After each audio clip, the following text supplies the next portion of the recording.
మంచి చక్కని ఆరాధన ఇప్పటి వరకు మనం జరిగించాం. హల్లెలూయా స్తుతి గానాలతో ప్రభువుని మనం ఇంతవరకు ఆరాధించాం. మనందరికీ తెలుసు, గత కొన్ని వారాలుగా ప్రకటన గ్రంథాన్ని మనం ధ్యానిస్తున్నాం. మరి ప్రకటన గ్రంథం బైబిల్ అంతటిలో చాలా ప్రాముఖ్యమైనది. ఎందుకంటే ఇప్పుడు జరుగుతున్న విషయాలు, రాబోయే విషయాలు కూడా లిఖించబడ్డ గ్రంథం కనుక it has got very very importance. కనుక మనమందరం కూడా జాగ్రత్తగా గమనించాలి. ఈ ప్రకటన గ్రంథాన్ని గురించి పదే పదే మనం తెలుసుకోవాల్సింది ఇంపార్టెన్స్ ఏముందంటే, దీనిలో ఒక్క మాట రాయబడి ఉంది. ఏంటంటే చివరిలో 22వ అధ్యాయంలో 18 ఒక మాట రాసి ఉంది. ఈ గ్రంథమందు ఉన్న ప్రవచన వాక్యములు విను ప్రతివానికి నేను సాక్ష్యం ఇచ్చుచున్నది. ఎవడు దీనిలో ఏది కలపకూడదు, ఈ గ్రంథములోనిది ఏది కూడా తీసివేయకూడదు అని రాస్తున్నాడు. తర్వాత ఈ మాటలు 6వ వచనంలో అంటాడు, నమ్మకములు సత్యములు కాబట్టి త్వరలో సంభవింపవలసిన వాటిని తన దాసులకు చూపుటకై దూత ఈ విధంగా పంపించింది. కాబట్టి ఈ గ్రంథములోని 7వ వచనంలో ప్రాముఖ్యంగా ప్రవచన వాక్యములను గైకొనువాడు ధన్యుడు. ఈ ప్రవచన వాక్యాలని గైకొనువారు ధన్యత గురించి చెప్తున్నాడు. ఇది వినాలి, తీసుకోవాలి. అలాగే 1వ అధ్యాయంలో కూడా దీని ఇంపార్టెన్స్ గురించి మనము తెలుసుకున్నాం కదా. 3వ వచనంలో 1వ అధ్యాయంలో సమయము సమీపించినది కనుక ఈ ప్రవచన వాక్యములు చదువువాడు వాటిని విని ఇందులో వ్రాయబడిన సంగతులను గైకొను వారు ధన్యుడు. కాబట్టి సమయం వచ్చింది, నిన్నట్లాగా అనుకోవడానికి లేదు, కానీ time has come that every person should see the prophecies which are given in the revelations. ప్రకటన గ్రంథాన్ని బాగా అర్థం చేసుకోండి, మరలా చదవండి. మనం మరి ఇవన్నీ రికార్డింగ్స్ చేయాలని మనం ఎప్పుడు అనుకోలేదు, కానీ because of this corona we also started giving the YouTube live and then recordings are happening. కాబట్టి అన్నీ యూట్యూబ్లో రికార్డ్ అవుతున్నాయి. కనుక ఎప్పుడైనా ప్రకటన గ్రంథం వినాలి, ఇంకా ధ్యానంగా మీరు ఆలోచించాలనుకుంటే మరలా వినండి. యూట్యూబ్లో అన్నీ కూడా అవైలబుల్గా ఉన్నాయి. ఈరోజు మన ధ్యానాంశానికి ప్రకటన గ్రంథం చాప్టర్ 19 ఫాలో అవుతుంటే మీకు చెప్పగలడానికి ఈజీగా ఉంటుంది కదా. Last week we meditated upon chapter 18. కాబట్టి న్యాచురల్గా ఈరోజు 19వ అధ్యాయం. హల్లెలూయా హల్లెలూయా. ఇందులో 4 ప్రాముఖ్యమైన విషయాలు ఉన్నాయి. ఇప్పుడు దాకా మనం పాడిన గీతాల్లో హల్లెలూయా ఆలాపనలు పరలోకంలో జరుగుతూ ఉన్నాయి. పరలోకములో హల్లెలూయా అనే పాట రాయబడింది అంటే 19వ గ్రంథంలోనే ఉంది, 19వ అధ్యాయంలోనే ఉంది. హల్లెలూయా హల్లెలూయా హల్లెలూయా ఎన్నిసార్లు అంటే అన్నిసార్లు, 4 సార్లు రాసింది. ఇంకొకసారి మరి గొర్రెపిల్ల వివాహాన్ని గురించి, దాని గురించి కూడా మనం ప్రైజ్ ద లార్డ్ అంటాం. హల్లెలూయా అంటే ఏంటి? Praise the lord. హలేల్ అంటే స్తుతి. యా అంటే యాహువే అంటే దేవుని స్తుతించి. పరలోక రాజ్యంలో ఉండే భాష హల్లెలూయా. ఆ లాంగ్వేజ్ని ఎక్కడ కూడా ఏ భాషలో కూడా, ఇంగ్లీష్లో హల్లెలూయా, తెలుగులో హల్లెలూయా, తమిళ్లో హల్లెలూయా, హిబ్రూలో hallelujah. Because there was no translation for that word. It is given same as it is. పరలోకంలో వాళ్ళు ఏ విధంగా అయితే దేవునికి స్తుతి మాటలు ఉన్నాయో ఆ మాటలు హల్లెలూయా ఒకటి, రెండవది ఆమేన్. ఆమేన్ అంటే బీ ఇట్ బీ, అంటే అదే విధంగా జరుగునుగాక, యాజ్ ఇట్ ఈస్. కాబట్టి ఈ 2 పదాలలో మారుమోగే ఒక సంభవాన్ని హల్లెలూయా స్తుతి గీతాల గానాపలాపన మనం చూస్తాం. 2వ అంశం గొర్రెపిల్ల వివాహం. ఇప్పటి వరకు గడిచిన అధ్యాయాలంతట్లో కూడా సంఘం అని కానీ, గొర్రెపిల్ల లేకపోతే వివాహం గురించి కానీ, లేకపోతే సంఘం యొక్క పద్ధతులు కానీ, వీటి గురించి ఎక్కడ మనం చూడలేదు. Because it was a tribulation period. అది శ్రమల కాలంలో వస్తున్నాం. ఇప్పుడు శ్రమల కాలం ముగింపుకు వస్తూ ఉంటే ఇప్పుడు మరి సంఘం ఎక్కడుంది? ఈ యొక్క శ్రమల కాలంలో భూమి మీద ఉందా? భూమి మీద లేదు. మీరు ఆశ్చర్యంగా చూడక్కర్లేదు, పరలోకంలో ఉంది. కనుక పరలోకంలో ఆ ముగింపు దానిలో దేవుడు God is bringing back his wife అన్నమాట. అంటే యేసు ప్రభు భర్తగా, సంఘము భార్యగా, ఆత్మీయంగా మనం అన్నీ కూడా మనం చూడబోతున్నాం. కనుక గొర్రెపిల్ల వివాహము జరిగి వస్తుంది. గొర్రెపిల్ల వివాహం, దాన్ని కూడా మనము చూడబోతున్నాం. మూడవ ప్రాముఖ్యమైన అంశం ఏంటంటే జీసస్ సెకండ్ కమింగ్. హల్లెలూయా. జీసస్ సెకండ్ కమింగ్ అంటానే మనకు రెండు గుర్తు రావాలి. రెండవ రాకడలే. ఒకటి మధ్యాకాశానికి వచ్చి సంఘాన్ని తీసుకొని వెళ్ళేది, అది రెండవ రాకడే. ఇంకొకటి ఆయన వెళ్ళి మళ్ళీ ఈ యొక్క భూలోకానికి తీర్పులన్నీ తీర్చిన తర్వాత మళ్ళా సంఘాన్ని వెంటబెట్టుకొని ఆయన భూలోకానికి రాబోతున్నాడు. అప్పుడు 1000 ఏళ్ల పాలన ఉంటుంది. 1000 years, మిలీనియం. దేవుని యొక్క రాజ్యము భూమి మీద స్థిరపరిచి 1000 ఏళ్ల పాలన జరుగుతుంది. ఆ తర్వాత నిత్యత్వంలోకి వెళతాం. Praise the Lord. Hallelujah.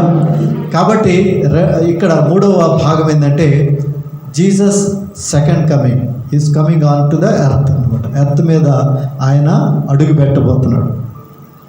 Praise the lord.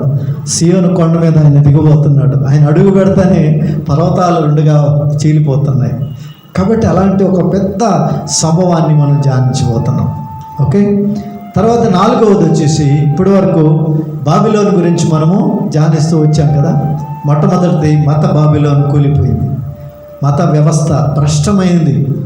మరి ఒరిజినల్గా దేవుడు ఎవరినైతే సృజించుకున్నారో ఆ మనుషులు ఆ దేవుణ్ణి కాకుండా ఇక ఏది పూజించినా, ఇక ఏది ఎలాగా చేసినా అన్నీ కూడా భ్రష్ట మత ఆరాధనలోకి వెళ్ళిపోతాయి. అలాంటి సిస్టము ఆ యొక్క సాతాను డెవలప్ చేసి చివరికి వాడే కూల్చేసాడు దాన్ని.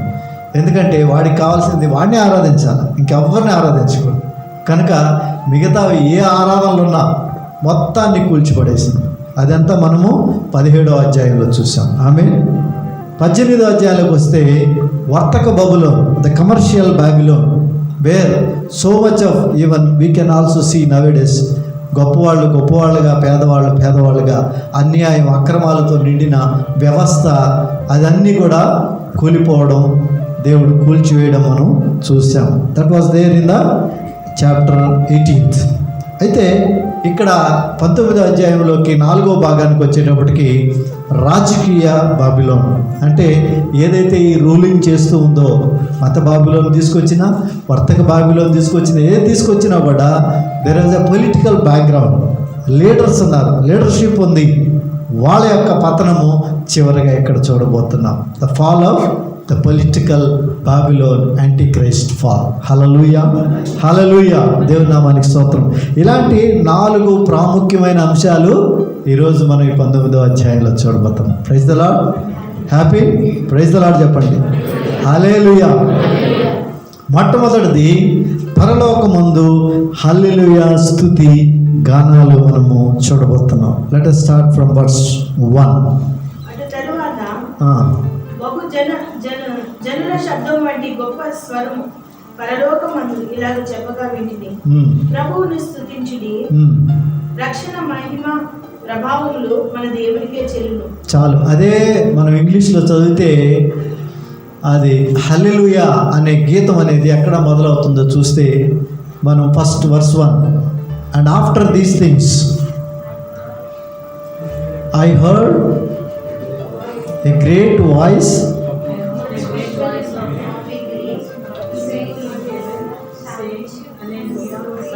of much people in heaven saying hallelujah. అందరూ చెప్దామా? హల్లెలూయా. డైరెక్ట్గా hallelujah. Salvation and glory and honour and power unto the Lord our God. Hallelujah. ప్రార్థన చేసుకుందాం. హల్లెలూయా, హల్లెలూయా, హల్లెలూయా. స్తోత్రం, స్తోత్రం, స్తోత్రం. దేవానికి వందనాలు, వందనాలు, వందనాలు. ఆయన ఆరాధిస్తున్నారు, పరలోకంలో ఆయన ఆరాధిస్తున్నారు, భూమి యందు ఆయన ఆరాధిస్తున్నారు. Praise the Lord. హల్లెలూయా. పునరుత్థానుడనా యేసయ్యా, మరణము గెలిచి బ్రతికించితివి నన్ను, స్తుతి పాడుచు నిన్నే గణపరచుచు ఆరాధించెద నీలో జీవించుచు. పునరుత్థానుడనా యేసయ్యా, మరణము గెలిచి బ్రతికించితివి నన్ను, స్తుతి పాడుచు నిన్నే గణపరచుచు ఆరాధించెద నీలో జీవించుచు. స్తుతి పాడుచు నిన్ను గణపరచుచు ఆరాధించెద నీలో జీవించుచు. పునరుత్థానుడనా యేసయ్యా, పునరుత్థానుడనా యేసయ్యా, మరణము గెలిచి బ్రతికించితివి నన్ను, మరణము గెలిచి బ్రతికించితివి నన్ను, స్తుతి పాడుచు నిన్నే గణపరచుచు ఆరాధించెద నీలో జీవించుచు. స్తుతి పాడుచు నిన్నే గణపరచుచు ఆరాధించెద నీలో జీవించుచు. నీ కృప చేతనే నాకు నీ రక్షణ భాగ్యము కలిగిందని, నీ కృప చేతనే నాకు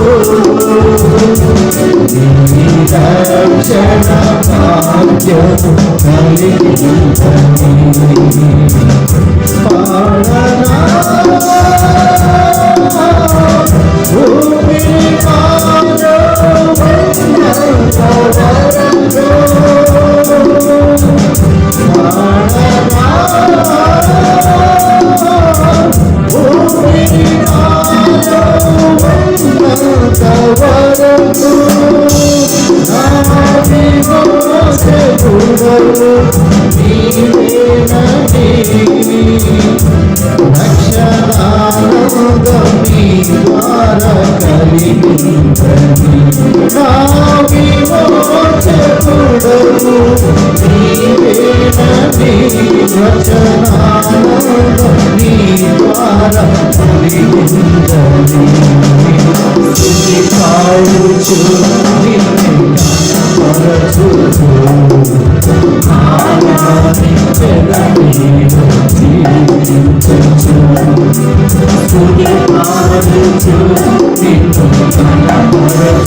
నిరంతరము స్తుతి గానాలతో నిన్ను ఆరాధిస్తూ ముందుకెళ్ళడానికి కృప దయచేయండి.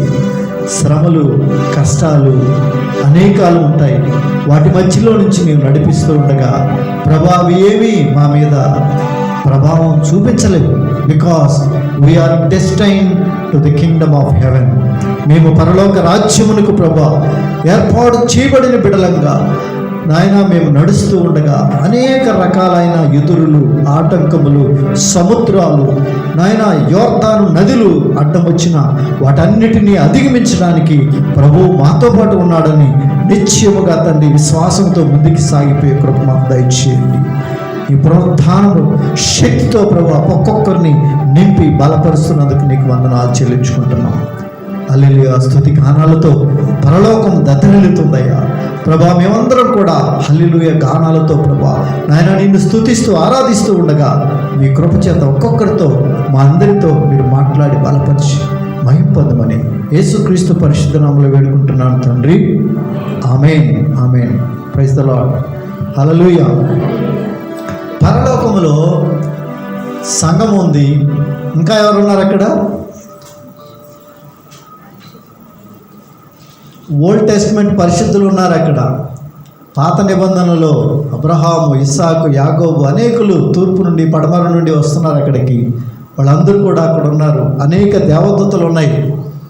అలాగే ఇదే ట్రిబులేషన్ పీరియడ్లో, శ్రమకాలంలో దేవుని కోసమే నిలబడి ఆయన కోసమే కూడా హతసాక్షులైన వాళ్ళు అక్కడ ఉన్నారు. అనేకులుగా ఉంటున్నారు అక్కడ వాళ్ళందరూ కలిసి పాడుతూ ఉన్నారు హల్లెలూయా స్తుతి గీతాలు. అనేక మంది, అందుకని multitude of the people, multitude అక్కడ ఉన్నారు. వాళ్ళు ఏమంటున్నారంటే విత్ ఎ గ్రేట్ వాయిస్, రక్షణ, మహిమ, ప్రభావములు, salvation, glory and power, honour, everything belongs to God. Hallelujah.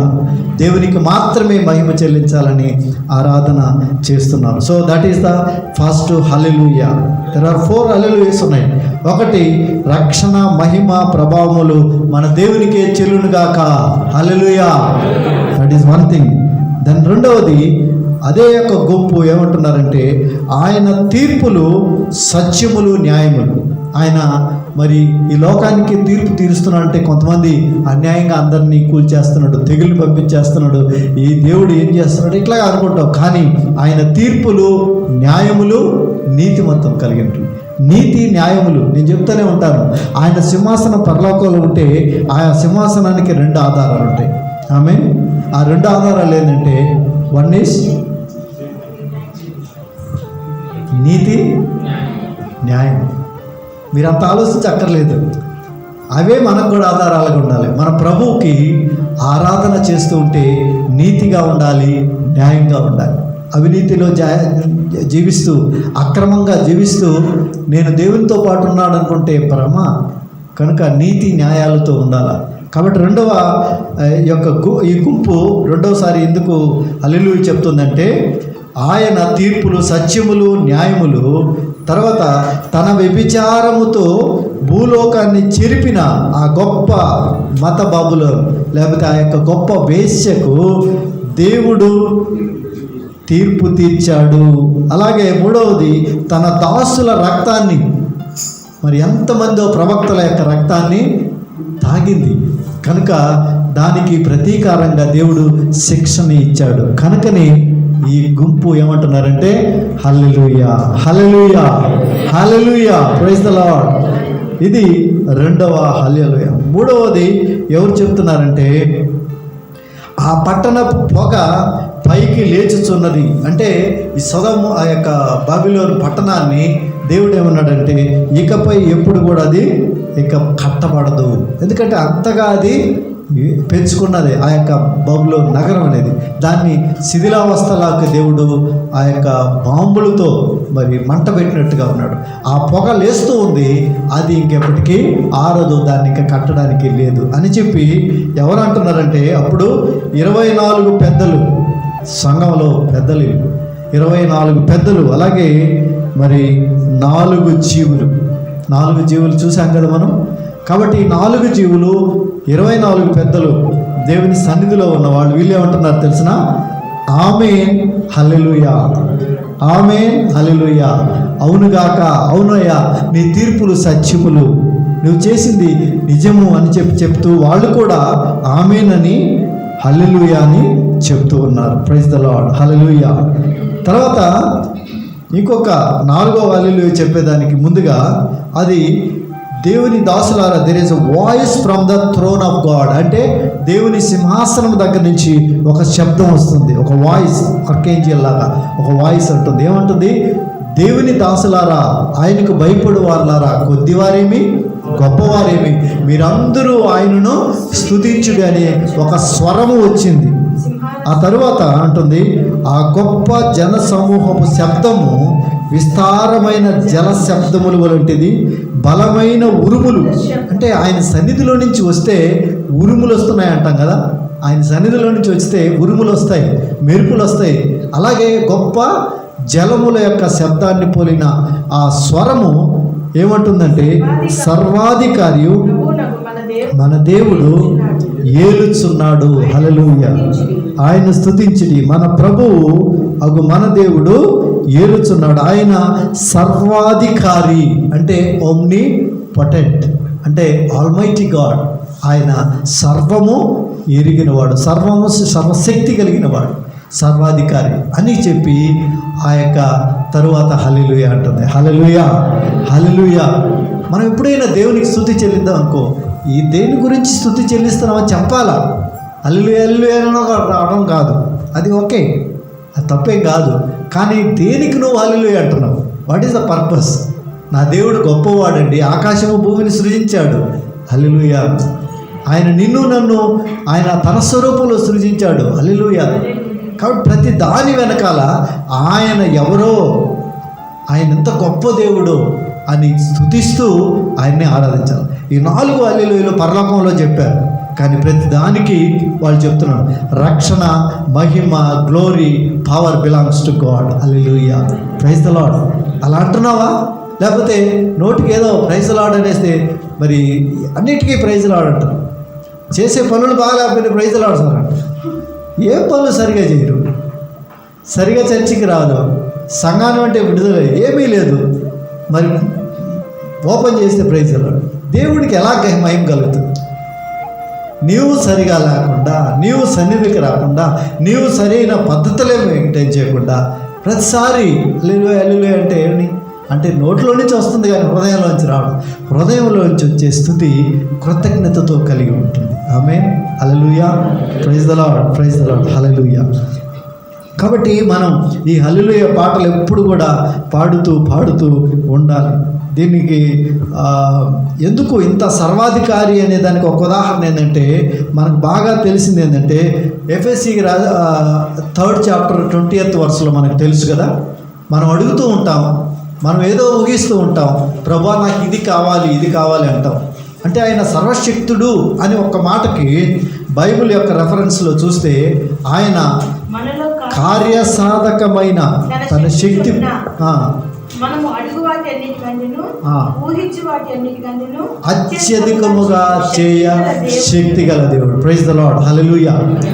అంటే అంత శక్తి కలిగిన దేవుడు అనే దానికి మనకి రెఫరెన్సెస్ ఇక్కడ మనకు కనిపిస్తూ ఉన్నాయి. ఇక్కడ ప్రకటన గ్రంథంలో కూడా 11:15 ఆయన యొక్క శక్తిని బట్టి మనం ఇక్కడ ఒక మాట చూడొచ్చు. 7వ దూత బోర ఊదినప్పుడు పరలోకంలో గొప్ప శబ్దములు పుట్టెను. ఆ శబ్దములు ఈ లోక రాజ్యము మన ప్రభువు రాజ్యమును, ఆయన క్రీస్తు రాజ్యము ఆయన యుగ యుగములు వరకు ఏలుననెను. చాలు. పరలోకములో గొప్ప శబ్దాలు పుట్టాయంట. ఏమిటది అంటే ఈ లోక రాజ్యము మన ప్రభు రాజ్యము ఆయనది. అంటే ఇప్పటి వరకు సాతానుడు ఏలుతూ ఉన్నాడు, ఇప్పుడు అది కోల్చబడ్డాది కనుక మన దేవుని రాజ్యమైంది. ఆయన రాజ్యం ఎలాంటి రాజ్యము? యుగ యుగములు ఉండే రాజ్యము, శక్తితో, బలముతో, ఆధిక్యంతో ఉండే ఆ యొక్క రాజ్యము మన ప్రభు చేతి కిందకు వచ్చింది కనుక హల్లెలూయా, హల్లెలూయా, హల్లెలూయా. ఇది హల్లెలూయా గీత ఆలాపన ఇన్ ద హెవెన్. కాబట్టి మనం అందరం కూడా ఇందాక చక్కని ఆరాధన చేస్తూ ఉంటే ప్రభు యొక్క పరలోకపు ఆరాధన ఇక్కడ కూడా ఉన్నట్టుగానే ఉంది. కనుకనే అది ప్రభువా నీ చిత్తము పరలోకమందు ఎలాగో భూమి యందు జరుగును గాక. Amen, hallelujah. That is the way we have to implement this one. అలా కాకుండా అసలు దాని అర్థం ఏంటో కూడా తెలియకుండా పరలోక ప్రార్థన గడగడగడ చెప్పుకుపోవడం కాదు. పరలోకమందు మీ యొక్క చిత్తము ఎలాగ ఆరాధన జరుగుతుందో ప్రభు ఇక్కడ కూడా మేము అలా చేయాలి. అది నీ చిత్తం కనుక నీవు అనుకూలిస్తావు. Amen, praise the Lord, praise the Lord. ఇది మొదటి భాగం. Now will come to the second part from the verse 7, 19వ అధ్యాయము 7వ వచనం నుంచి, లేకపోతే ఇక్కడ కలిపి ఉన్నాయి కనుక సర్వాధికారియు ప్రభువునకు మన దేవుడు ఏలుచున్నాడు, ఆయనను స్తుతించుడి. గొర్రెపిల్ల వివాహ మహోత్సవ సమయము వచ్చినది. ఆయన భార్య తనను తాను సిద్ధపరచుకొని ఉన్నది కనుక మనము సంతోషపడి ఉత్సహించి ఆయనను మహిమపరచెదమని చెప్పగా ఉంటుంది. హల్లెలూయా. ఇది కూడా కాబట్టి మనం సంతోషపడి ఉత్సహించి ఆయనను మహిమపరుద్దాం, ఆయన్ని కనపరుద్దాం. Praise the Lord, hallelujah. ఎందుకంటే గొర్రెపిల్ల వివాహ ఉత్సవము వచ్చేసింది. Praise the Lord. గొర్రెపిల్ల వివాహం అవ్వచ్చు. గొర్రెపిల్ల ఎవరు? Jesus Christ. వివాహం ఎవరితో? సంఘముతో, మనతోనే. కనుక సంఘము సిద్ధపడి పరలోకంలో ఉంది. It is one more indication. ఇక్కడ ట్రిబులేషన్ అంతా ఇక్కడ జరుగుతుంటే సంఘం ఎక్కడ ఉంటుందని కాదు, సంఘం ఎత్తబడుతుంది. ఆ ఎత్తబడే దానికోసమే మన ప్రాబ్లం అంతా. మనమంతా ఎదురు చూడాల్సింది, మనమంతా సిద్ధపడాల్సింది, మనమంతా ప్రిపేర్ అవ్వాల్సింది దానికోసమే. ఈ సమస్యలు ఇవన్నీ ఇక్కడ పక్కన పెట్టండి, ఎందుకంటే అవి ఉంటాయి. కానీ ఒకసారి ర్యాప్చర్ జరిగిన తర్వాత మరలా వెనకాల వెళ్ళిపోయి పట్టుకోవడం అనేది కుదరదు. ఆ తర్వాత వచ్చి పనులన్నీ సెట్ చేసుకుంటాం అనుకుంటే కుదరదు. ఎక్కడో అక్కడ వదిలిపెట్టాల్సిందే. ప్రభువా ఇంకో కొన్ని అర్జెంటు బోర్ వేయించాలి ప్రభువా, లేకపోతే ఇప్పుడే మ్యారేజ్ చేయించాలి, ఇవన్నీ కుదరవు. ర్యాప్చర్ అంటే దానికి సిద్ధపాటు, దానికి సపరేట్గా ఉండాలి. Prepare yourself for the coming of Lord is very near. Amen, hallelujah. రెండవసారి ఆయన వచ్చే దాన్ని కూడా ఈ యొక్క భాగంలోనే ఉంది. దాని గురించి చెప్పడం లేదు. నేను చెప్పేది ర్యాప్చర్ అంటే సంఘము ఉద్ఘాటన అంటారు, ఎత్తబడడం. ఆయన ఆకర్షించుకున్నప్పుడు ఎత్తబడే దాని గురించి చెప్తున్నాం. అయితే ఇక్కడ గొర్రెపిల్ల వివాహ ఉత్సవాన్ని గురించి చెప్తూ ఉన్నాడు. తర్వాత అంటాడు, మరియు ఆమె ధరించుకున్నట్టుకు ప్రకాశములు నిర్మలమైన సన్నని నారబట్టలు ఆమెకి. కాబట్టి ఈ యొక్క పెండ్లి కుమార్తె యొక్క దుస్తులు ఏంటండి? ఈరోజు మనం ఏం పెట్టు అనుకుంటాం కదా, పెళ్లి కుమార్తె దుస్తులు కూడా ఇక్కడ క్లియర్గా ఉన్నాయి. ఏమున్నాయి? సన్నని నారబట్టలు. ఇంగ్లీష్లో ఏముంది జోసెఫ్?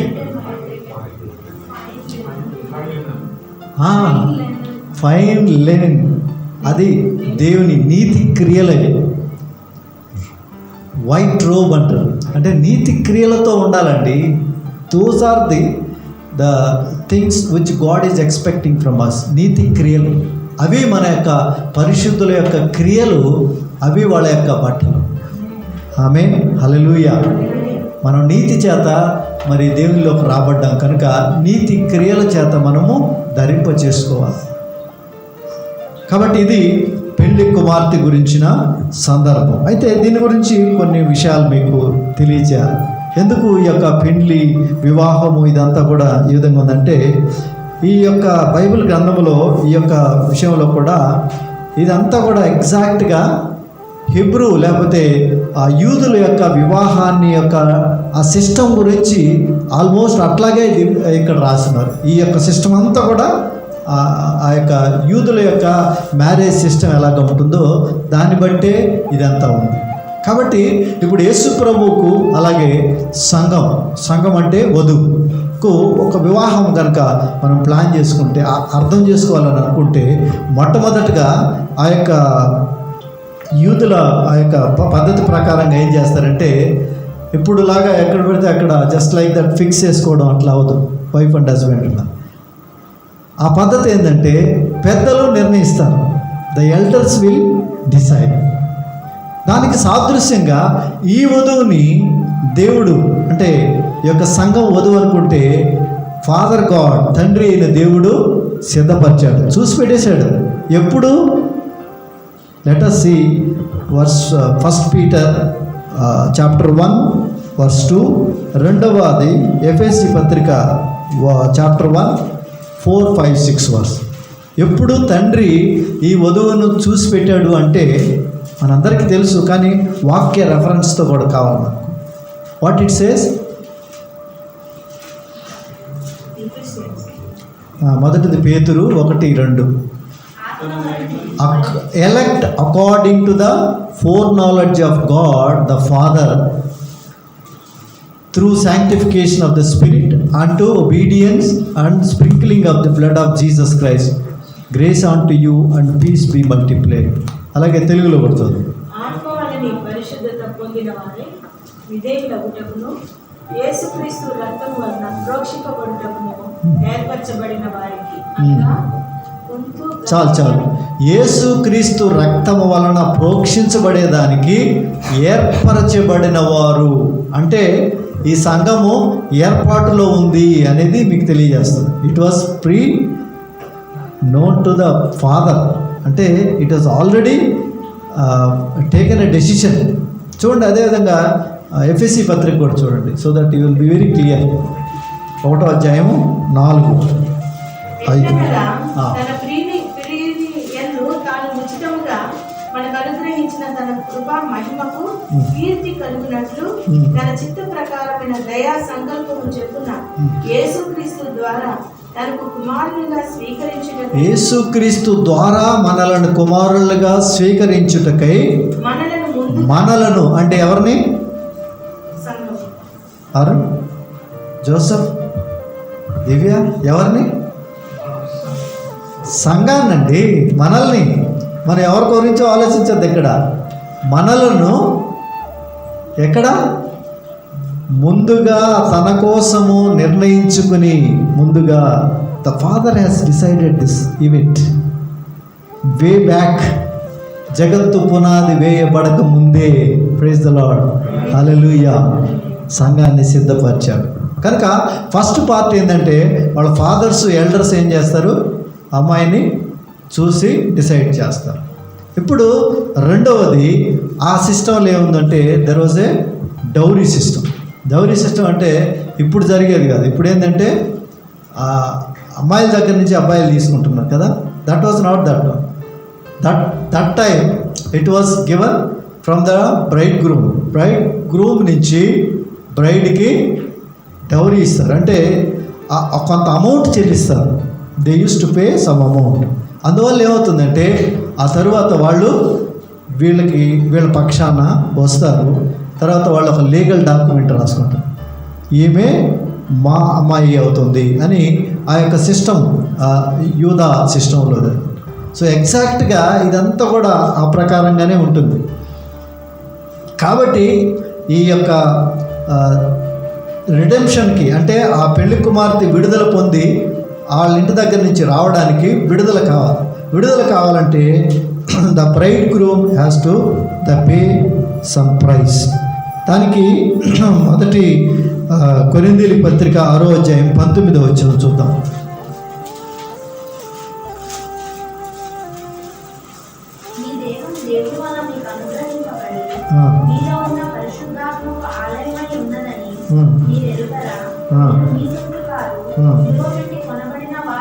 చాలు. మీరు మీ సొత్తు కారు. మీరెవరు? యేసు ప్రభు మన కోసం విలువ పెట్టాడు, విలువ పెట్టి కొన్నాడు ఆయన. హి has paid the price on the Calvary cross. కాబట్టి సిలువలో ఆయన మనకు ఒక ప్రైస్ ఎలా చెల్లించాడు. దీన్ని 1 పీటర్ చాప్టర్ 1 వర్స్ 18లో కూడా మనం చూస్తాం. Verse 18, 1 Peter chapter 1 verse 18. విడిచిపెట్టునట్లుగా వెండి బంగారములు వంటి క్షయ వస్తువుల చేత మీరు విమోచించబడలేదు, కానీ అమూల్యమును అయిన రక్తము చేత అనగా నిర్దోషము నిష్కలంకము గొర్రె పిల్ల వంటి రక్తము చేత మీరు విమోచన. కాబట్టి యేసుక్రీస్తు మనల్ని ఏ విధంగా విమోచించాడు? గొర్రె పిల్ల రక్తము చేత. He shed his own blood on the cross. Hallelujah. కాబట్టి అదే సిస్టమ్ ఇక్కడ పనిచేస్తుంది చూసారా. ఆ యొక్క ఆ సిస్టంలో ఏ విధంగా అయితే పే చేస్తారో he has also paid for that. ఇప్పుడు now an agreement has to be made కదా. డబ్బులు చేసిన తర్వాత మనం అనుకుంటాం కదా, అలా వదిలేస్తామా? ఎప్పుడైనా కూడా పట్టాలు రాయించుకునేటప్పుడు ఏం చేస్తాం? డబ్బులు ఇచ్చేసిన తర్వాత వదిలేస్తాం అట్లాగా? పర్వాలేదులే మంచివాళ్ళు అండి కాదు, అగ్రిమెంట్ వేయండి అంటారు కదా, అంటారా లేదా? ఇప్పుడు పొలాలు కొనేటప్పుడు అన్నీ మనం చూస్తున్నాం కదండి. దేర్ వాజ్ ఏ డీడ్ కదా, సేల్ డీడ్. ఈ పదాలన్నీ మనకు తెలుసు, ఇవన్నీ వేస్తారు. అలాగే మనం ఇక్కడ సేల్ డీడ్కి అగ్రిమెంట్ కోవనెంట్కి వస్తున్నాం. ఇప్పుడు యేసు ప్రభు he has paid the price for whole mankind చేశాడు. ఇప్పుడు మూడవది ఏంటంటే, ఇప్పుడు వాళ్ళు ఏం బలవంతం చేయరు. Now they will ask the bride just are you willing to accept. ఎందుకంటే అంతా అయిపోయింది. బట్ అట్ ద లాస్ట్ మినిట్లో కూడా ఫోర్స్ చేయరు అక్కడ కూడా, మళ్ళీ అడుగుతారు bride are you willing. That is the thing which given for you and me the salvation in a way that our acceptance is required. Hallelujah, praise the Lord. లేకపోతే అందరూ రక్షణలోకి వచ్చేసేవాళ్ళే. యేసయ్య ఆ యొక్క శిలువ మీద చేసిన కార్యం ఎవరికి కూడా షార్టేజ్ ఏమి లేదు, అందరికీ వచ్చేస్తుంది. కానీ from other side the bride has to accept. పెళ్లి కుమార్తెగా ఉన్న ఆమె ఏం చేయాలా? ఎస్ ఐ అగ్రీ అన్నారు. అదే మనం బాప్తిస్మలో తీసుకునేది. Lord I believe that you shed on the cross valuable blood for me. విలువ కలిగిన రక్తాన్ని నా కొరకు నీవు చిందించావు, ఐ అగ్రీ అని మనం తీసుకుంటున్నాం. Then only the baptism is given. Amen, hallelujah. ఇది జరిగేది గొర్రెపిల్ల వివాహ మహోత్సవం. అంటే ఆ ముందు జరిగేదంతా ప్రాసెస్ అంతా మనం తెలుసుకుంటే, అబ్బా దేవుడు ఇంత చేశాడా, నాకు ఇదివరకు తెలియదే, ఏదో అనుకుంటున్నాం, ఏదో మన క్రిస్టియన్ ఫ్యామిలీ కాబట్టి ఇట్లా జరిగిపోయింది. అట్లా కాదు. It is for whole man kind, అందరి కోసం అండి. ఇది చాలామందికి తెలియదు. తెలిస్తే ప్రభువుని యూదులు సిలువ వేసేవాళ్ళు కాదు. తెలిస్తే ఈరోజు అంత విగ్రహారాధనలో ఉండేవాళ్ళు కాదు. తెలియకనే ఇది జరుగుతూ ఉంది. తర్వాత యేసు ప్రభు మరి ఆ యొక్క పెళ్లి కుమార్తె మరి ఎప్పుడైతే అగ్రి అవుతుందో, అగ్రి అయిపోయిన తర్వాత దేవుడు మనకు చాలా బహుమతులు ఇస్తున్నాడు కదా. గాడ్ గివ్స్ ఈ సాల్వేషన్ యాజ్ ఎ గిఫ్ట్ కదా. ఎఫ్ఎస్సి మనం 2:8 ఏముంది? How you get the salvation. ఇది నీ చేతనైంది కాదు, అది ఆయన కృప ద్వారానే మనం పొందుకున్నాము, ఆయన వరమే. It is a gift given by the lord Jesus Christ. అలాగే రెండవది ఏంటంటే, మరి ఎప్పుడైతే ఆయనతో అగ్రిమెంట్లోకి వస్తామో దేవుడు రెండవ గిఫ్ట్ ఏమిటి ఇస్తాడో తెలిసిన భార్యకు. రెండవది ఆయన చెప్పినాడు, పరిశుద్ధాత్మ మీ మీదకి వస్తుంది అన్నప్పుడు. యాక్చువల్గా ఈ పరిశుద్ధాత్మ అనేది ఇది గిఫ్ట్ ఫ్రమ్ గాడ్.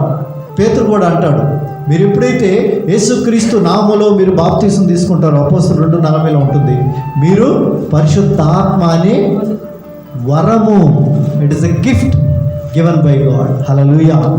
అంటే ఈ యొక్క భార్య అయిన మరి సంఘానికి దేవుడు ఎప్పుడైతే మనం అంగీకరిస్తున్నామో ఆయన గిఫ్ట్లు కూడా ఇస్తున్నాడు. అంటే వాళ్ళకి ఫిజికల్గా ఏంటంటే ఆ టైంలో ఆ పెళ్ళి ఆ ఎంగేజ్మెంట్లో ఏం చేస్తారంటే గిఫ్ట్లు షేర్ చేసుకుంటారు. అలాగే దేవుడు కూడా మనకు గిఫ్ట్స్ ఇచ్చున్నాడు, అది గుర్తుపెట్టుకోవాలి. దెన్ ఎంగేజ్మెంట్ అయిపోయింది కాబట్టి ఏం చేయాలా? ఇప్పుడు యేసు ప్రభు ఎంగేజ్మెంట్తో మనం అయిపోయిన తర్వాత యేసు ప్రభు ఏమన్నాడు? John gospel chapter 14 verse 2 and 3. ఆయన తన తండ్రి దగ్గరికి వెళ్ళిపోతాడు. ఆ ఎంగేజ్మెంట్ అయిన తర్వాత జ్యూ సిస్టంలో ఏంటంటే, ఆ యూదుల సిస్టంలో అయిపోయిన తర్వాత పెళ్లి కుమార్తె అప్పుడే సిద్ధపడ్డది, అప్పుడే మ్యారేజ్ అవుతుంది. వెంటనే ఈ will go back to his father, వెళ్ళిపోతాడు ఆయన. అలాగే ఇక్కడ పరలోకానికి వెళ్ళే ముందుగా ప్రభు మాట్లాడాడు, నా తండ్రి ఇంట అనేక నివాసములు కలవు. లేని ఎడల మీతో చెప్పుదును, మీకు స్థలము సిద్ధపరచబెలుచున్నాను. మీకు స్థలము సిద్ధపరచ వెళుతున్నాను. వెళ్ళి స్థలము సిద్ధపరిచిన ఎడల మరలా మీరు నాతో పాటు అక్కడ ఉండునట్లుగా నేను తిరిగి వచ్చేదను అంటాడు. Amen. Praise the Lord. Hallelujah. It's the same thing it is happening కదా. యూదా సిస్టంలో ఏ విధంగా అయితే ఎంగేజ్మెంట్ అయిన తర్వాత ఆయన తండ్రి దగ్గరికి వెళ్ళిపోతాడు. తండ్రి దగ్గరికి వెళ్ళిన తర్వాత అక్కడ మరి అయ్యా నువ్వు ఎంగేజ్మెంట్ అయిపోయింది కదా, వెళ్ళి డాడీ దగ్గరికి వెళ్ళి డాడీ వెంటనే పెళ్లి చేసి అట్లా చెప్పడానికి లేదు. ఈ యొక్క శిష్యులు అడుగుతారు. అపోస్తల కార్యాలు 1:7 వాళ్ళు అడుగుతారు, అయ్యా ఎప్పుడు వస్తావు అంటే మళ్ళా భార్యను తీసుకోవడానికి లేకపోతే మరలా కింగ్డమ్ ఎస్టాబ్లిష్ చేయడానికి ఇవన్నిటికీ నువ్వు ఎప్పుడు వస్తావు అని అడుగుతారు. అయితే ప్రభు ఒక మాట అంటాడు అక్కడ, కాలములు సమయములు తండ్రి తన స్వాధీనములో ఉంచుకున్నాడు, వాటి తెలుసుకునుట మీ పని కాదు. కాబట్టి ఆయన వచ్చే టైమింగ్స్ ఎవరికి తెలియదు, తండ్రి మాత్రమే డిసైడ్ చేస్తాడు. ఆయన డిసైడ్ చేసి అరే అంతా రెడీ అయిపోయింది కనుక నవ్ యూ గో అని పెళ్లి కుమారుని పంపిస్తాడు. Similarly Jesus also will come when Father sends him. ఇప్పుడు వెళ్ళు అంటే ఇప్పుడే వచ్చేస్తుంది. ఆమేన్. Praise the Lord. కాబట్టి ఇక్కడ వధువు ఏం చేయాలా? సిద్ధముగా ఉండాలి. సిద్ధపడుడి ఓ సంఘము అంట కదా. హల్లెలూయా, హల్లెలూయా. కనుక ఆయన తిరిగి రాబోతున్నాడు. కనుక return of the bride groom ఆయన గురించి ఎదురు చూస్తూ ఉన్నప్పుడు ఆయన నార్మల్గా ఆ యొక్క యూదా సాంప్రదాయాలు ఏంటంటే generally they use to come in the night time. అందుకని మనం చూసాం కదా మత్తయి సువార్త 25వ అధ్యాయంలో మనం 1 నుంచి 10 వరకు చదివినప్పుడు ఆ యొక్క కన్యకలు ఎదురు చూస్తూ ఉంటారు. 5 మంది బుద్ధి గలవారు, 5 మంది బుద్ధి లేని, ఇవన్నీ మనం అక్కడ చూస్తాం. కాబట్టి అది జనరల్గా నైట్ టైం. అయితే ఈ యొక్క సంభవాన్ని 1 Thessalonica 4:16-17 ఆయన రాకడ గురించి ఏమని ఉందంటే, ఆయన వచ్చినప్పుడు మనమందరినీ కూడా ఆయన తీసుకుని వెళతాడు. Bride will come, he will take us in the rapture. 1 Thessalonians 4:16 and 17. ప్రధాన దూత శబ్దంతోను దేవుని బూరతోను పరలోకము నుండి ప్రభువు దిగి వచ్చును. కాబట్టి ప్రభు ఎలా వస్తాడంట? ఆర్భాటం. ఎందుకంటే పెళ్లి కుమార్తెను తీసుకోవడానికి తగిన సమయంలో ఆయన దిగి వస్తాడు. ఆర్భాటంతో, ప్రధాన దూత శబ్దంతో, దేవుని బూరతో పరలోకం నుండి ప్రభువు దిగి వస్తారు. మొట్టమొదటగా ఎవరు లేస్తారు? క్రీస్తునందుండి మృతులైన వారు లేతురు. ఆ తరువాత బ్రతికి సజీవులుగా ఉండి మనము ఆయనతో పాటుగా ప్రభువుని ఎదుర్కొన్నట్టుగా ఆకాశ మండలానికి వెళుతాం. ఆమేన్. హల్లెలూయా. ఇది ఫస్ట్ అంటే కమింగ్, అంటే ఫస్ట్ సెకండ్ కమింగ్. సెకండ్ కమింగ్లో 2 ఉన్నాయి. ఫస్ట్ సెకండ్ కమింగ్ వచ్చి మధ్యాకాశంలోకి మనం తీసుకెళ్తాం. అక్కడ మన యొక్క క్రియలను బట్టి మనకి ఇంకా బహుమానాలు, మరి కిరీటాలు ఇవ్వబడతాయి తండ్రి దగ్గరికి. అది అలంకరణ, దాని గురించి చెప్తున్నాను నేను. కనుక ఇది జరిగిన వెంటనే ప్రభు ఏం చేస్తాడు? పరలోకానికి తీసుకుని వెళతాడు. Now the bride has gone to the heaven. తండ్రి దగ్గరికి తీసుకుని ఆమె గురించిన మాట ఏమన్నాడు? ఆమె యొక్క బట్టల గురించి, ఆమె యొక్క వస్త్రధారణ గురించి రాయబడ్డాడు. ఇంకా తర్వాత వచ్చిన చదువుదాం 19వ అధ్యాయం. మరియు అతడు నాతో ఇలా చెప్పాను, గొర్రెపిల్ల పెళ్లి విందుకు పిలువబడిన వారు ధన్యులని రాయు. ఆ ముందు వచ్చిన చదువుదాం. ఆమె ధరించుకొనుటకు ప్రకాశములు నిర్మలములు సన్నపు నార బట్టలు ఆమెకి ఇయ్యబడిను. ఈరోజు పరిశుద్ధుల నీతి క్రియలు ఇవి ఈరోజు మనకు ఉన్నాయా? అవి కనుక లేకుండా ఉంటే మనము పరలోకానికి వెళ్ళలేము. ఇది రక్షణ వస్త్రం. రక్షణ వస్త్రం తప్పనిసరిగా మనందరికి కావాలండి. ఏదో రక్షణ పొందాం కాదు, రక్షణ పొందిన తర్వాత ఆ నీతి క్రియలే ఆమెకి సన్నని నారబట్టలు. దీని గురించి మనకి రెఫరెన్స్ కావాలంటే Philippines 1st chapter 1:11, 1 John 2:29, Philippi 1:11, 1 John 2:29. వారు క్రీస్తు దినమునకు నిష్కపటులు నిర్దోషులు కావాలని ప్రార్థించుచున్నాను. తర్వాత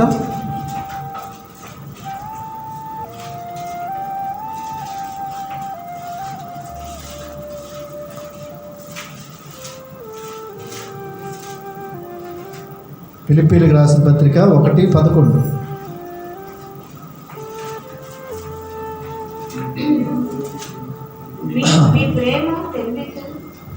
మీ ప్రేమ తెలివితోనూ సకల విధములైన అనుభవ జ్ఞానముతోనూ కూడినదై అంతకంతకు అభివృద్ధి పొందవలనని, ఇందువలన దేవునికి మహిమయు స్తోత్రమును కలుగునట్లు మీరు యేసుక్రీస్తు వలనైన నీతి ఫలములతో నిండుకొనిన వారై నిష్కపటులను నిర్దోషులను కావాలనని ప్రార్థించుచున్నాను.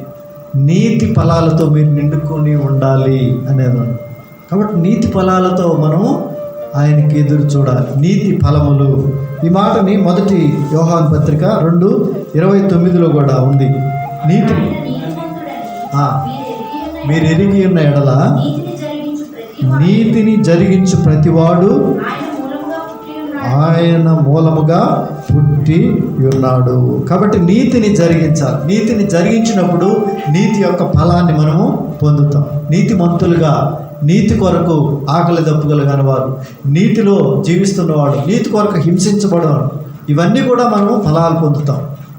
అదే 1 యోహాను 3:7 కూడా మాట ఉంటుంది చూడండి. 1 John 3:7. మోసపరచనివ్వకండి, నీతిని జరిగించు ప్రతివాడు నీతిమంతుడు. ప్రైజ్ ది లార్డ్, హల్లెలూయా. నీతిని జరిగించాలి. మనం నీతిని జరిగించకుండా ఉండడానికి లేదండి ఇది. కాబట్టి పెళ్లి కుమార్తె యొక్క సన్నని నారబట్టల విషయం. ఇప్పుడు తర్వాత వచ్చిన ఏముందంటే 9వ వచనం, గొర్రెపిల్ల విందుకు పిలువబడిన వారులు ధన్యులు. గొర్రెపిల్ల విందు. ఇప్పుడు మ్యారేజ్ అయిపోయిన తర్వాత గొర్రెపిల్ల విందు. ఇప్పుడు గొర్రెపిల్లకి మరి ఆమె వివాహంలో ఉంది కనుక వివాహం అయ్యేవాళ్ళు ఆమె విందుకి ఆమె ఇన్విటేషన్ ఇచ్చుకుంటుందా? సంఘంకే ఇన్విటేషన్ ఇచ్చుకుంటుందా? లేకపోతే పెళ్లి కుమార్తెకే, పెళ్లి కుమారుడికే ఆయనే వాళ్ళే ఇచ్చుకుంటారా? లేదు కదా. పెళ్లి విందుకి ఎవరైనా పిలుస్తారు? రిలేటివ్స్, బాగా దగ్గరగా ఉన్నారు, ప్రేమించేవాళ్ళు, వీళ్ళందరినీ పిలుస్తాం కదా. కాబట్టి ఇక్కడ పెళ్లి విందుకు పిలువబడిన వారు ధన్యులు. ఎవరు వీళ్ళు? వీళ్ళందరూ కూడా మరి సంఘము అయితే ఎత్తబడ్డది. సంఘము కాక పరిశుద్ధులు ఉన్నారు ఇంకా కదా. పాత నిబంధన పరిశుద్ధులు ఉన్నారు. అలాగే శ్రమల కాలంలో కూడా మరి ఎంతోమంది అంగీకరించి దేవుని యొక్క సన్నిధికి వచ్చారు. అలాగా వీళ్ళంతా కూడా అక్కడ ఉన్నారు. వాళ్ళందరూ కూడా ఈ యొక్క ఒకే ఒక మాట మనం అర్థం చేసుకుంటే యోహాను సువార్త 3:29 బాప్తిసం ఇచ్చు యోహాను ఒక మాట అంటాడు. బాప్తిసం ఇచ్చు యోహాను కొత్త నిబంధన వ్యక్తి, పాత నిబంధన వ్యక్తి? ఈ belongs to New Testament or Old testament?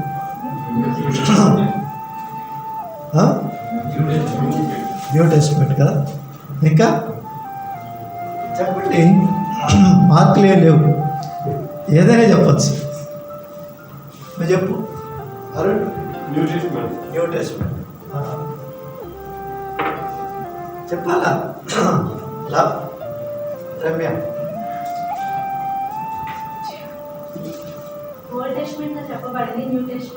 నువ్వు ఏదో ఒకటి చెప్పాలి. New testament. ఇంకా న్యూ టెస్ట్మెంట్. సృజన ఎందుకంత భయపడుతున్నారు నాకు తెలియడం లేదు. ఓకే, లాస్ట్లో దినకర్ న్యూ. సరే, ఇప్పుడు చూద్దాం 3వ అధ్యాయం 29 వచ్చిన 3:29. కుమార్తె గలవాడు పెండ్లి కుమార్తె గలవాడు పెళ్లి కుమారుడు. పెండ్లి కుమారుడు. అయితే నిలబడి పెళ్లి కుమారుని స్వరము వినడి వినబడి పెండ్లి కుమారుని స్వరము వినిడి స్నేహితుడు ఆ పెళ్లి కుమారుని స్వరము విని ఆ, మిక్కిలి సంతోషించును. ఆ, పెండ్లి కుమారుని స్వరము విని మిక్కిలి సంతోషించును. ఈయన పరిపూర్ణమై ఉన్నది. ఆయన ఆయన హెచ్చవలసి ఉన్నది, తగ్గవలసి ఉన్నది. ఆయన హెచ్చాలి, నేను తగ్గాలి. అంటే ఈ యొక్క మాటల్లో ఏముందంటే ఆయన పెండ్లి కుమారుడు, ఆయనకి భార్య ఉంది, నేను ఆయన స్నేహితుడు. అబ్రహాం ఏమన్నాడు? ఆయన స్నేహితుడు, దేవుని యొక్క స్నేహితుడు. వీళ్ళందరూ కూడా ఈ యొక్క గొర్రెపిల్ల వివాహాల్లో ఆ యొక్క సంఘంలోకి దీనిలోకి రాలేదు. సంఘము దేవునితో ఆయన యొక్క ర్యాప్చర్లో ఎత్తబడి సిద్ధపడ్డాలి. దానిలోకి రారు వీళ్ళంతా కూడా. It is also a fellowship. ఇక్కడ ఆత్మీయంగా వివాహము కూడా దేవుడు ఏమంటాడు? మొదటి యోహాను పత్రిక 1వ అధ్యాయము 3వ వచనంలో ఏమన్నది? మనం దేవుడితో ఫెలోషిప్ చేస్తున్నాం, క్రీస్తుతో కూడా, ఆయన తండ్రితో కూడా మనము సహవాసంలో ఉంటున్నాం. మనం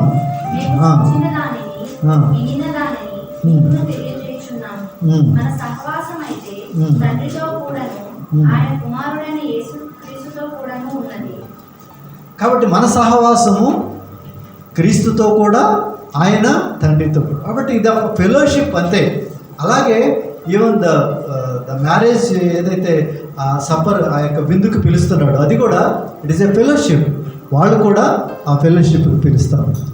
కనుక ఇక్కడ పిలువబడే వాళ్ళల్లో ఓల్డ్ టెస్ట్మెంట్ ఆ యొక్క అప్పటికి యేసు ప్రభు కలువరిలో వెళ్ళి లేకపోతే అక్కడ వెళ్ళి రక్తం చిందించలేదు. ఇంకా వెళ్ళాడా యేసు ప్రభు? ఇంకా చిందించలేదు. ఆయన రక్తం కార్చలేదు, బాప్తిసం తీసుకోలేదు, న్యూ టెస్ట్మెంట్లో రాడు. ఈ కెనాట్ కమ్ అంటారు న్యూ టెస్ట్మెంట్ అగ్రిమెంట్. కోవెనెంట్ ఎప్పుడు పడ్డది? ఆయన రక్తము చిందించబడి ఆయన తిరిగి పునరుద్ధానుడైన తర్వాత. ఆమేన్, హల్లెలూయా, హల్లెలూయా. న్యూ టెస్ట్మెంట్ వాళ్ళంతా ఎంత ధన్యులు. అందుకనే యోహాను భక్తుడితో ప్రభు మాట్లాడుతూ అంటాడు. ఏమంటాడు? స్త్రీ నుంచి జన్మించిన వారిలో యోహాను అందరిలో కంటే గొప్పవాడు. ఎక్కడుంది వాక్యం? అంటాడు. తర్వాత ఏమంటాడు? అయినప్పటికీ యేసుక్రీస్తు ద్వారా లేకపోతే రక్షించబడిన వారు వాళ్ళు ఎలాగా ఉండబడతారే వాళ్ళ యొక్క కంపారిజన్ చేస్తూ రక్షించబడిన వాళ్ళు ఆయన కంటే పైన ఉంటారంట. హల్లెలూయా, హల్లెలూయా. యేసు ప్రభు రక్తంలో కడగబడ్డం అంటే you will go beyond that one. ఫిజికల్గా మరి జాన్ ద బాప్టిస్ట్ ఎంతో గ్రేట్ పర్సనాలిటీ, ఆయన కంటే గొప్పవాళ్ళే స్త్రీలు కనిన వారు. అయినప్పటికీ పరలోకంలో యేసు ప్రభు రక్తంలో కడగబడిన వాళ్ళు మనకంటే ఎవరైతే ఇంకా ఏ పని చేయకుండా ఖాళీగా ఉండి ఇంకా బాగా లెవెల్ వైజ్గా చూసుకుంటే కింద ఉంటారో వాళ్ళ తర్వాత ఉంటాడంట యోహాను. ఎంత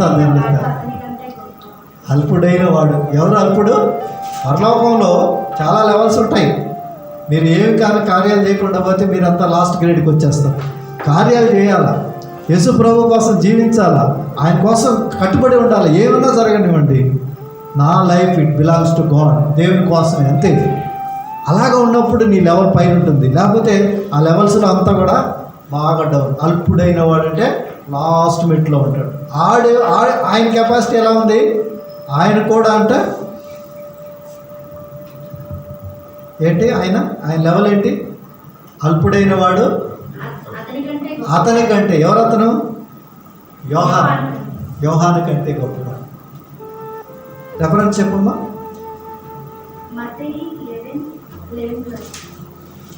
మత్తయి 11.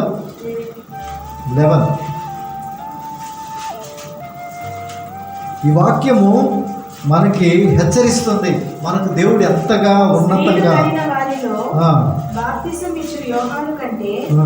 గొప్పవాడు పుట్టలేదని ఉమ్. నిశ్చయంగా మీతో చెప్పుచున్నాను. ఉమ్.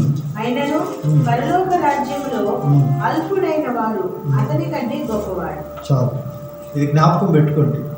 మనల్ని ఎంతగా దేవుడు ప్రేమించి ఎంతగా ఉన్నతంగా తీసుకెళ్తున్నాడు. What are we doing for him? Just we are going for our own works. నా యొక్క వాటి కోసం ఆయనకి వచ్చి ప్రార్థన చేసి, ప్రభు నాకు ఇది చేయవా, నాకు అది చేయవా, చేయకపోతే నేను సీరియస్ అయిపోతా, బ్యాక్ వెళ్ళిపోతా, నేను అసలు ప్రార్థన కూడా చేయను, నాకు ఇది చేస్తావా లేదా. మొరపెట్టేవాళ్ళు చాలామంది ఉన్నారు. ఏంటో తెలిసిన, ప్రభు ఇది నాకు చేస్తావా చేయవా, చేస్తావా చేయవా, చేస్తావా చేయవా. ఆయన చిత్తానికి లోబడే ప్రార్థనలు చాలా తక్కువ.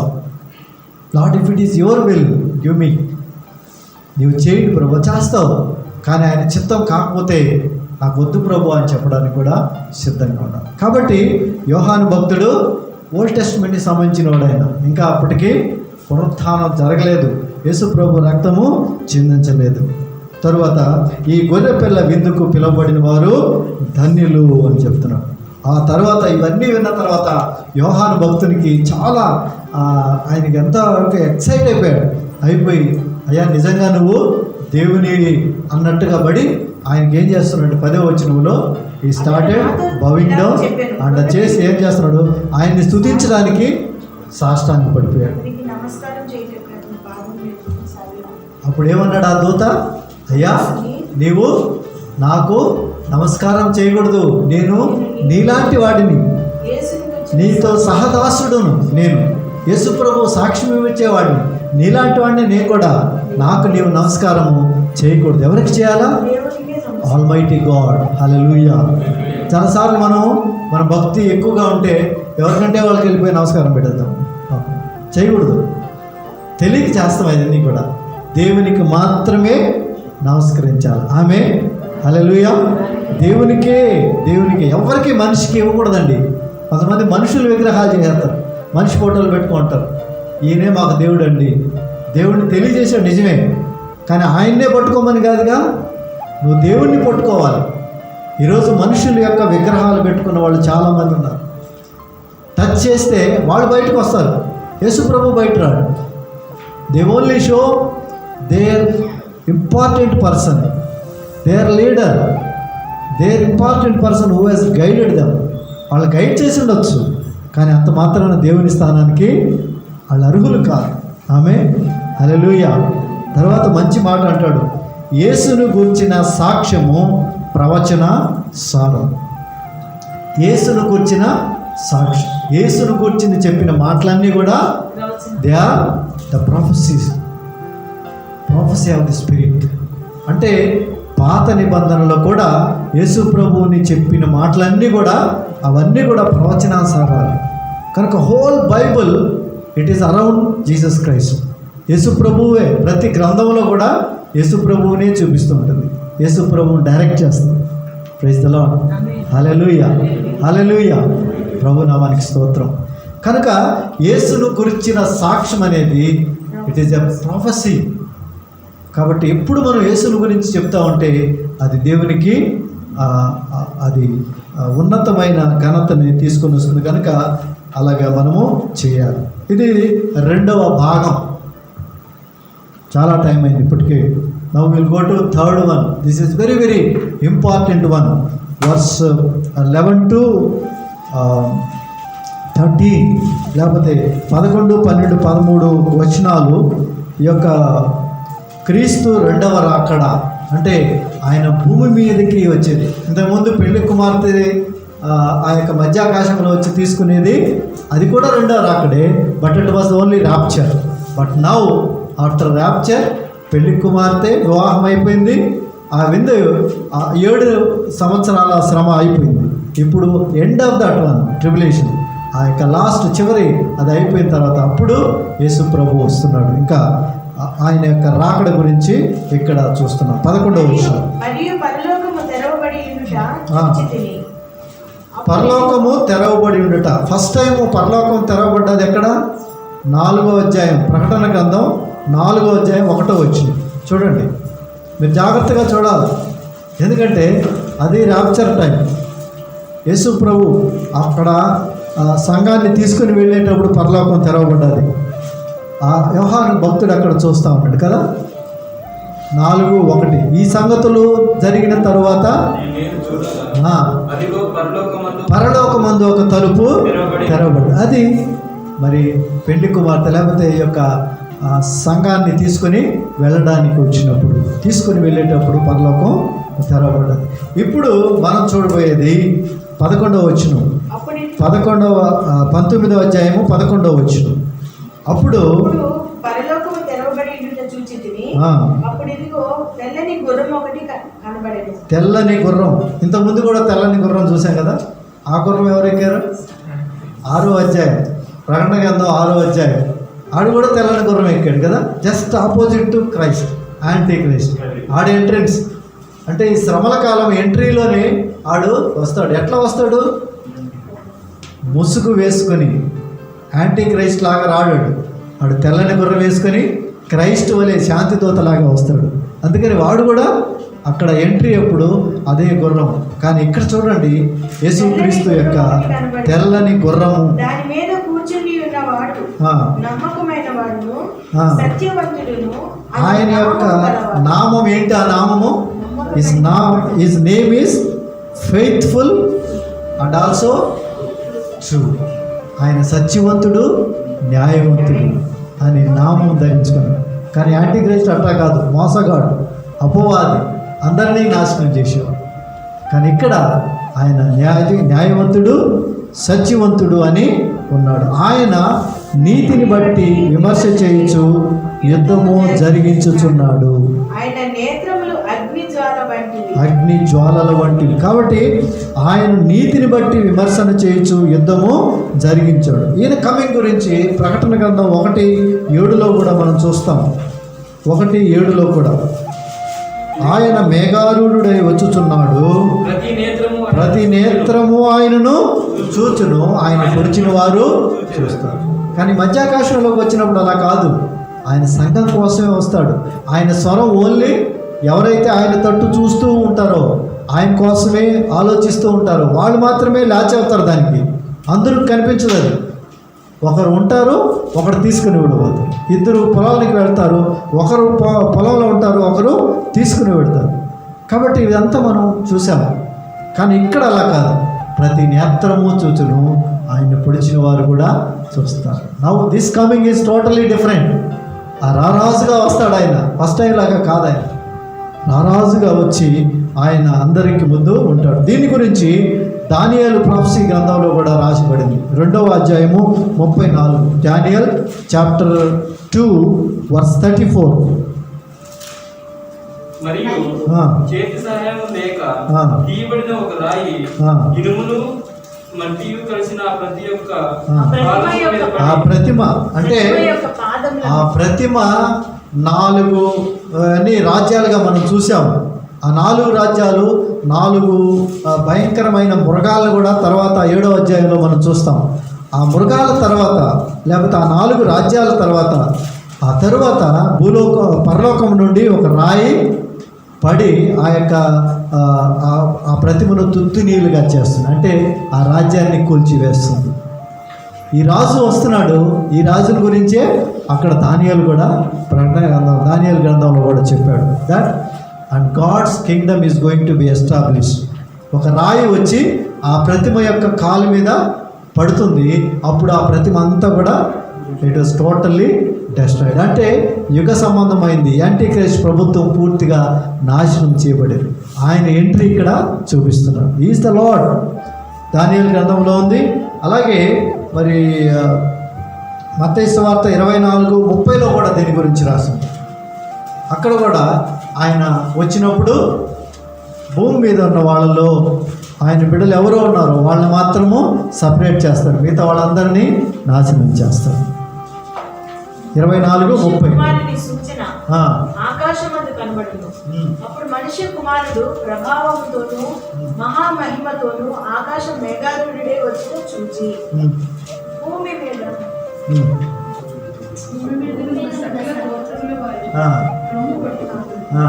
మరియు ఆయన గొప్ప పొగరుతో తన దూతలను పంపును. వారు చివరి వరకు నలుదిక్కుల నుండి ఆయన ఏర్పరచుకున్న వారిని పోగు చేయదు. ఇదంతా కూడా యేసు ప్రభువు రెండవ రాకడలో భూమి మీదకి వచ్చినప్పుడు జరిగేది. ఆ టైంలో దేవుని విశ్వసించే వాళ్ళని పోగు చేసి పక్కన పెడతారు. ఎవరైతే వ్యతిరేకిస్తున్నారో వాళ్ళందరూ ఆయనకి ఉగ్రతకి పాలవుతారు. అక్కడ అది చూస్తున్నాం అక్కడ. కాబట్టి it is the second coming to the earth అనమాట. భూలోకానికి ఆయన వస్తున్నాడు. ఆయన నేత్రాలు 12వ వచనం, ఆయన నేత్రముల అగ్ని జ్వాల, ఆయన శిరస్సు మీద అనేక కిరీటములు ఉన్నాయి. రాయబడిన యొక్క నామము ఆయనకు కలదు. ఆయనకే గాని ఆయనకి ఎవరికీ తెలియదు. ఆయన నామం అంట ఒకే నామం. ఆ నామం ఎవరికీ తెలియదు. నేను దాని గురించి చూస్తున్నాను. ఆయనకి నామాలు ఈ దీనిలోనే ఏమున్నాయి? సత్యవంతుడు, నమ్మకమైన వాడు. అలాగే మరి ఇంకా చూస్తే దేవుని వాక్యం అని కింద వచనంలో వర్డ్. కానీ ఇన్ని ఉంటే ఇక్కడ ఏమనుంది? ఒక నామం ఉంది. ఆ నామము ఆయనకే కానీ ఇంకెవరికి కూడా తెలియదు. అంటే ఆ యొక్క ఏదైతే రాయి వచ్చి పైన పడుతుందన్నాడు కదా, ఆ రాయి గురించి ఏమీ తెలియదు. Is nothing but Jesus Christ. ఆయన ఆ యొక్క వైట్ స్టోన్ అనొచ్చు, లేకపోతే ఆ యొక్క తెల్లని రాయి వచ్చి ఆడి మీద ఆ యొక్క భూరాజ్యాల మీద పడి తుత్తునీలుగా చేస్తుంది. సో దట్ వైట్ స్టోన్ గురించి కూడా ఇక్కడ రాయబడి ఆయనకు మాత్రమే అది తెలుసు.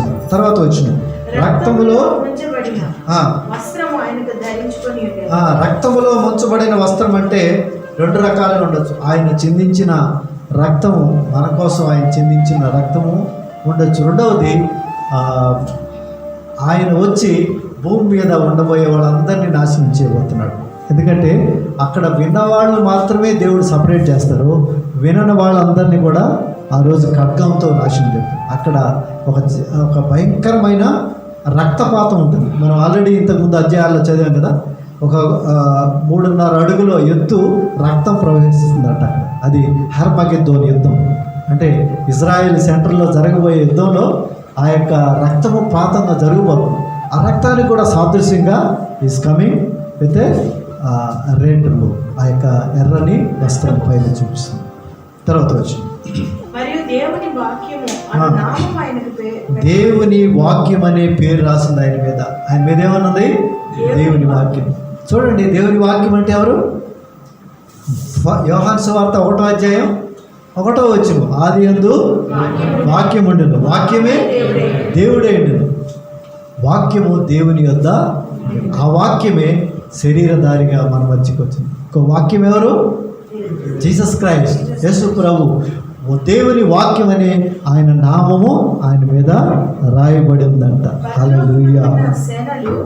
ఇప్పుడు ఆయన ఎంట్రీ అయిపోయింది. ఆయన ఎలా వస్తున్నాడు? ఇప్పుడు తర్వాత ఆయనతో పాటు ఎవరు వస్తారు? ఆయన సంఘం, ఆయన పరిశుద్ధులు, ఆయనతో పాటుగా ఆయన కొరకు సెలెక్ట్ చేయబడిన, లేకపోతే అందరూ కూడా నిర్ణయించిన వాళ్ళందరూ కూడా వస్తున్నారు. ఓటీవీ సైట్స్, అలాగే ట్రిపులేషన్ సైట్స్ విత్ వైట్ రౌబ్స్. వాళ్ళకి ఎలా ఉన్నాయి చూడండి బట్టలు. పరలోకమందున్న సేనలు శుభ్రమైన తెల్లని నార బట్టలు ధరించుకొని తెల్లని గుర్రములెక్కి ఆయనను వెంబడించుచుండిరి.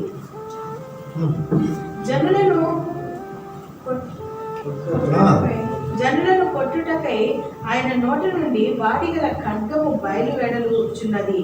ఆయన ఇనుప దండముతో వారిని ఏలును. ఆయనే సర్వాధికారియకు దేవుని తీక్షణమైన ఉగ్రతను మద్యపు తొట్టి త్రొక్కును. ఇదంతా కూడా దేని గురించి అంటే ఆయన వెనకాల పరలోక సైన్యం కూడా అదే విధంగా వైట్ రోబ్స్తో తెల్లని గుర్రాల మీద వస్తున్నారు. మరి ఓల్డ్ టెస్ట్మెంట్ సైట్స్ కానీ ట్రిబులేషన్లో ఆయన కోసం వచ్చిన వాళ్ళందరూ కూడా ఆయన సైన్యంలాగా వస్తున్నారు. తర్వాత ఆయన దగ్గర నుంచి మనలాగా ఏదో ఫైట్ చేయడానికి కత్తులు ఏ లేదు. ఆయన దగ్గర నుంచి ఒకే ఒక వెపన్ ఉంది. Is God. ఆయన ఏంటది? వాడిగల ఖడ్గం. మనకు కూడా ఇచ్చింది ఏంటి? అదే ఖడ్గాన్ని, దేవుడి వాక్యం. మనం అపవాదితో యుద్ధం చేయడానికి కూడా అదే ఖడ్గం ఇచ్చాడు. ఆయన నోటి నుంచి వాడిగల ఖడ్గము వెళుతుంది. రెండవది, ఆయన ఇనుప దండముతో ఏలును అని ఉన్నాడు. ఇనుప దండముతో. కీర్తనలో 2:9 కూడా ఇదే అంటాడు కదా. కీర్తన Psalm 2:9 ఆయన యొక్క రాజ్యం ఎలా ఉంటుందంట, చాలా పవర్ఫుల్ అది. అది ఇనుప దండముతో ఆయన ఏలుతాడు అంటాడు. 2:9. ఇనుప దండముతో నీవు వారిని నలుగగొట్టెదవు, కుండను పగలగొట్టినట్టు వారిని ముక్కల చెక్కలుగా పగలగొట్టెదవు. రాజులకు రాజు, ప్రభువులకు ప్రభు అని ఆయన వస్త్రం మీద, తొడ మీద వ్రాయబడింది. Is the king of Kings, lord of lord. ఇవన్నీ మనకు పదాలు వచ్చేయాల. ఇంత గొప్ప దేవుడు పరలోకం నుంచి బయలుదేరి వస్తున్నాడు. ఆయన పరిశుద్ధులందరూ ఆయనతో పాటు వస్తున్నాడు. సంఘం ఆయనతో పాటు వస్తుంది. Now is coming. ఎక్కడికి వస్తున్నాడు ఆయన? సరాసరి యెరూషలేము లేకపోతే సియోను కొండ మీద తన కాలు పెట్టబోతున్నాడు. Praise the Lord. Hallelujah, hallelujah. ఇది క్రీస్తు రెండవ రాకడ. చివరికి అర్థానికి వస్తున్నాం. Now the fall of the political Babylon, రాజకీయ బాబిలోన్ కూడా పడిపోబోతుంది. ఎందుకంటే వచ్చాడు ప్రభు అయిన యేసుక్రీస్తు భూమి మీదకి వస్తున్నాడు. 17-18 వచ్చినారు. అయితే దానికి ముందుగా ఒక జస్ట్ ఒక అనౌన్స్మెంట్ వెళ్తుంది. యేసు ప్రభు రాబోతున్నాడు. ఆ యొక్క అంత్య కాలంలో ఉండే విరోధులందరినీ చంపబోతున్నాడు. కాబట్టి చాలా ఫుడ్ తయారవుతుంది. మనుషులు చచ్చిపోబోతున్నారు, గుర్రాలు చనిపోబోతున్నాయి, చాలా పెద్ద వధ జరుగుతుంది. కనుక ఆ మాంసాన్ని తినడానికి దెర్ ఈజ్ అన్ ఇన్విటేషన్. ఇందాక మనం చూసాం, అక్కడ ఒక ఇన్విటేషన్ కదా, అది పెండ్లి విందు. ఆ పెండ్లి విందుకి అనేక పరిశుద్ధులు పిలవబడ్డారు. ఇక్కడ ఒక విందు ఉంది. ఇది ఎవరిని పిలుస్తున్నారంటే పక్షులు, లేకపోతే రాబందులు అంటారు కదా. యూనో వాట్ ఈజ్ రాబందు? ఈగల్స్ అంటారు కదా, పెద్ద. ఎందుకు వస్తాయి చెప్పండి అవి? Wild chips. ఎందుకు వస్తాయి అవి? ఎందుకు వస్తాయి చెప్పండి? బాడీలు, డెడ్ బాడీలు పడేస్తే తినడానికి వస్తాయండి అవి. So God is giving invitation to them. ఎందుకు? చూడండి 17-18 చదవండి. ఆశ్చర్యపోతారు మీరు. ఇవన్నీ జరగాల్సినటివి.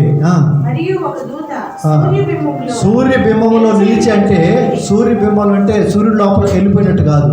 సూర్యబింబం అంత వెలుతురుతో అక్కడ నిలబడి గొప్ప శబ్దముతో ఏమంటున్నాడు? రండి, రాజుల మాంసము, సహస్రాధిపతులు అంటే లీడర్స్ అన్నమాట, 100కి అధిపతి. బలిష్ఠుల మాంసమును, గుర్రముల మాంసమును, కూర్చుండు వారి మాంసమును, స్వతంత్రులేమి దాసులేమి గొప్పవారేమి అందరి యొక్క మాంసమును తినుటకై దేవుని గొప్ప విందుకు రండని ఎవరికి చెప్తున్నారు ఇక్కడ? ఆకాశ మధ్యములో ఎగురుచున్న సమస్త పక్షులు. హల్లెలూయా, హల్లెలూయా. గ్రేట్ సఫర్ విందు జరగబోతుంది. ఈ విందు ఏంటంటే మటన్ విందు అంటారు. Mutton. There is no vegetarian there. చూడండి ఎంత క్లియర్గా ఉందో. యేసు ప్రభుని అంత సింపుల్గా అండర్స్టాండ్ చేసుకోబాకండి. రాజాది రాజు, ప్రభువులకు ప్రభు అండి. చిన్న చిన్న ఉద్యోగం, చిన్న చిన్న వాటి కోసం స్పెడప్ అయిపోతుంటారు జనాలు. ఎందుకులే, నాకేం దొరికింది, నాకేం ఆదాయం. ఇది కాదు పరలోకం. నేను చెప్తూ ఉంటాను, వాటర్ బోట్ ఎంత ఉంటుంది? వాటర్ బోట్ ఏమన్నా చెప్తారా సైజు? నీటి బొట్టు అండి. నీటి బొట్టు ఎంత సైజు ఉంటుంది? ఎవరు చెప్పడారా? చిన్నదానా? సముద్రంలో నీరు ఎంత ఉంటుంది?